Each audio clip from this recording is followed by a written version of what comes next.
Charts show you shape. The summary report puts numbers on it.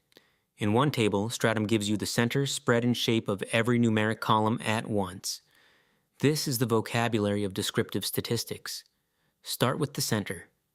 The mean is the familiar average. The median is the middle value when the data is sorted. The gap between them is diagnostic. For a skewed variable like price, the mean gets dragged toward the long tail, so the median is often the more honest typical value. The default report keeps things lean. So open the statistics picker and add the columns we want next: skewness, kurtosis, IQR, range, and coefficient of variation. Center is only half the story. Two variables can share a mean and behave completely differently. The standard deviation measures typical distance from the mean. The range is simple but fragile. One outlier sets it. The interquartile range, the middle 50%, is the robust alternative. And the coefficient of variation expresses spread as a percentage of the mean, so you can compare variability across things measured on totally different scales.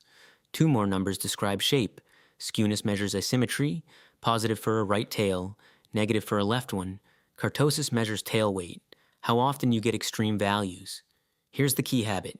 A big gap between mean and median, or between standard deviation and the interquartile range, is a flashing sign of outliers or skew. Robust and non-robust statistics disagreeing is information. Add a grouping column and Stratum repeats the whole report inside each category so you can compare groups side by side, and it all exports to CSV, Markdown, HTML, or PDF. Next, we ask whether two groups are really different,